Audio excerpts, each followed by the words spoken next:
Bonjour, bonsoir et bienvenue sur Vie en Christ. Cette semaine, nous nous retrouvons, comme chaque semaine, avec un verset à méditer.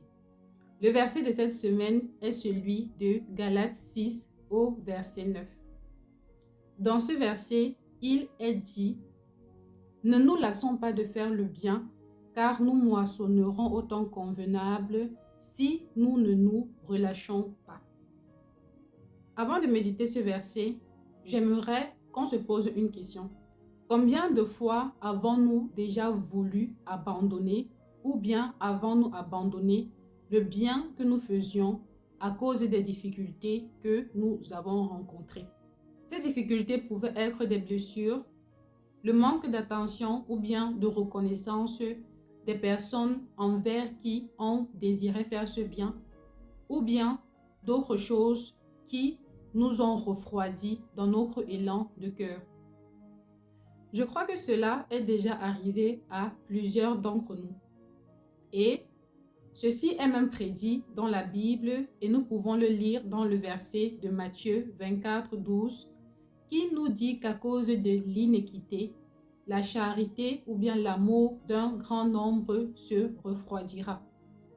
Si ce verset te dit quelque chose, c'est parce qu'il est simplement ces dernières semaines, que ce soit avec le verset de la semaine dernière qui est celui de Matthieu 24, 13 ou celui de la semaine passée qui est celui de Jacques 1, 12, nous sommes vraiment encouragés à persévérer dans notre marche avec le Christ et dans l'amour, le bien que nous manifestons à notre prochain.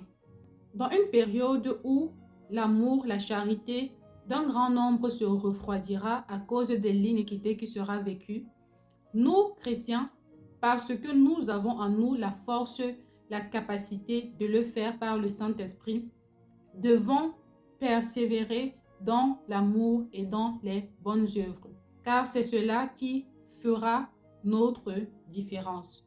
Dans Matthieu 5, au verset 47, il nous est dit que si nous saluons uniquement nos frères, nous ne sommes pas différents des païens, car ils en font également ainsi. Le verset de cette semaine vient une fois de plus nous encourager à persévérer dans l'amour et dans la foi en Christ.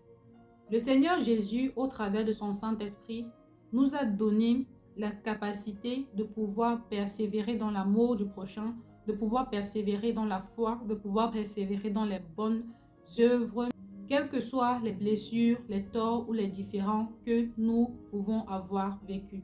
Cela n'est pas chose facile, mais par sa force en nous, cela est possible.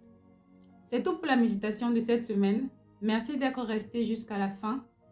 N'hésite pas à t'abonner, à commenter et à partager. Nous nous retrouvons la semaine prochaine avec un nouveau verset. Porte-toi bien et demeure béni. Bye bye.